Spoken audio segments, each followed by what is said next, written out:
Thanks for staying with us. You're looking at some amazing images of the High Park fire from space. That's right. These satellite images are being used to help the fire crews on the ground. Because of the thick smoke, they can't always see where the bad spots are.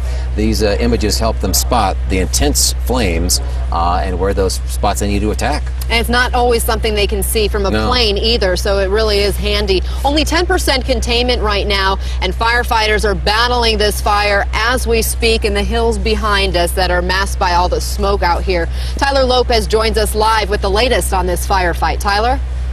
And they're going to take it to the ground today, Anna and Mitch, and they should have some help, too, from the weather. Take a look behind me. This is Horsetooth Reservoir. You can see Horsetooth Mountain behind it, just barely, but certainly more than you could see it yesterday. That's a good sign. That means our smoke inversion layer isn't anywhere near as bad as it was, dramatically better, and that should allow air support to get rolling a little sooner today. Also, as you continue to pan, you'll see some of the houses in the foothills. You were talking about the satellite images.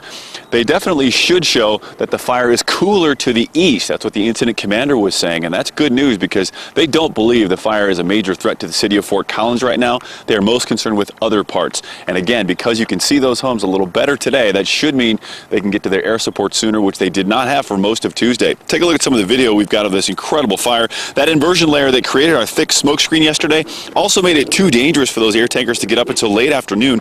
Right now, more than 680 firefighters are on the lines. Could be 800 by tomorrow, 100 engines too. They've got 21 pieces of air support, 10 planes, and 11 helicopters. Hopefully all of them can get in the air today. Some evacuation orders were lifted yesterday. Others, though, issued for the first time. So it's still a developing situation here. The worst areas now, according to the incident commander, are the southeast, the south side, and the northeast sides of the fire. The northwest side, though, has fewer homes. Also has 70% beetle kill, which creates extreme fire behavior once those trees ignite. So the incident commander said it's likely they will let the western section of the blaze burn longer. As we come back live to you, I want to show you Hughes Stadium.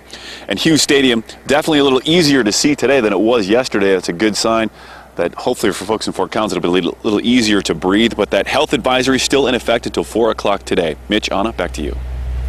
All right, Tyler, thanks for that update. There are now more than 600 people working this fire, and this is where those firefighters are waking up this morning. There's basically a tent city. This is set up at the National Guard Armory here in Fort Collins, where they hopefully get a few hours rest anyway before they get back at it, get back on those front lines to help put an end to this High Park fire. Let's find out what conditions they'll face today. Dale Cedars standing by in the 24/7 Weather Center. Hi, Dale. Yeah, and hopefully, Mitch, they got a lot of sleep because they're going to need it. Today's going to be a tough day for them. Temperatures warming into the 90s. Look, we're going to be close to 90 just by lunchtime today. Now, the breeze is going to stay light throughout the day. That's good news for those firefighters. There is a slight chance, though, that some of us may see some afternoon thunderstorms and showers. Most of that's going to be out on the eastern plains. And the big problem is trying to get across downtown, northbound 25 from Colfax up to the exit at I-70, all messed up because of this accident involving a motorcyclist. Still blocking that ramp. It's still causing a huge traffic jam. All right, Jason, thank you. Well, back here at the fire zone, Larimer County Sheriff's officials are going to be out and about checking this morning, looking to see what happened to some of these structures. Did they get burned down or weren't they? And they're finally able to go in and get a little bit more information. Yeah. So that means a lot of the residents who've been evacuated should learn later today the status of their homes, whether they're standing or are unfortunately burned by all the fire. Now, very stressful, obviously, for those residents. Bertha Lynn is standing by with some of them at the evacuation center this morning. Bertha? Very stressful, Anna and Mitch. Some have already heard the bad news, and we expect many more to get the bad news today. I'm with Cheryl Duke, who's a social worker and school counselor at Cash-Laputer Middle School. And Cheryl, you've been volunteering, helping people since the fire started. What's your motivation? You know, we just really wanted to be a familiar face for our families. They've been displaced, they're scared, so we wanted them to be able to see a familiar place. It's admirable that you're doing this even though school is out. How have you been able to interact with these families? You know, we've just been grabbing them as they've been walking along. You know, they are just happy to have somebody that they can connect with, and so it's been difficult. And one of the nice things that you've been able to do for them is give them individual bags of food. Tell me about that. Those were donations that came in on Sunday, and we wanted those to stay within the community for our families, so our principals put together individual bags and gave that food out to them. How do they respond when they get something as simple as that that's so meaningful? Grateful, just extremely grateful. Everyone here has been so thankful. You have a picnic coming up. Tell me about that. Yeah, this Friday at Cash Laputer Middle School from 4 to 7, we are putting together a picnic for all of our families to bring them back into the community, give them a place to decompress, and just be with others that they can be away from the evacuation site. Cheryl Duke, thank you so much for joining us, and thank you for what you're doing to help these families get through this crisis. We are going to send it back now from Loveland to Anna.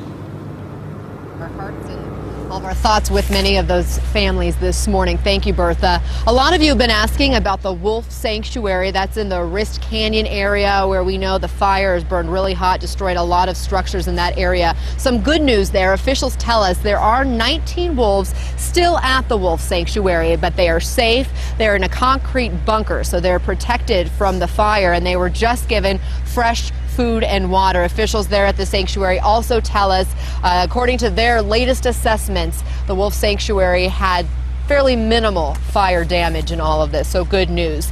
From wolves now to some of your family pets, the Larimer Humane Society helping out with some of those smaller animals. Check out all the dog and the cat food that's been donated, just filling up this entire room. The shelter's taking care of some 251 animals of all kinds, from birds to cats, even a bearded dragon lizard, some tarantulas also there. The community support, they say, has been overwhelming.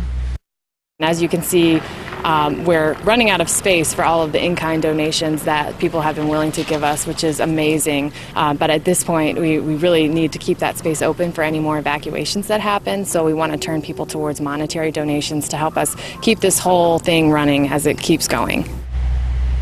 And you just heard Stephanie there say they're really running out of space for all the stuff. So if you want to help the people and the animals affected by the High Park fire, relief groups say donating money is the best way to help right now. The Red Cross, Salvation Army, the Larimer Humane Society are all involved in helping to coordinate this relief effort. You can also help by volunteering, and if you would like to do that, the number to call is United Way, and all you have to do is dial 211. Here's some other information to be helpful to you. Some bad but understandable news for people hoping to get some spots in those popular recreation spaces in the Larimer County area. As you might imagine, because of the fire, these parks are now closed. Horsetooth Reservoir, Horsetooth Mountain Open Space, and Eagle's Nest Open Space. They're going to be closed until tomorrow at least. That may be updated tomorrow. If you have reservations at the reservoir, for example, you need to change them. You can cancel them as well. Also, Rotary Park, where people have been watching the fire since Monday, well, that just got too busy, and the folks were getting in the way of the fire officials, so that is now closed. That's Rotary Park. And you can follow all these developments, of course, not only when watching 7 News, but also if you check it online. We will always have the latest on the denverchannel.com and on Twitter on this High Park fire as things keep changing. So always check back if you're at work. Check out at the denverchannel.com.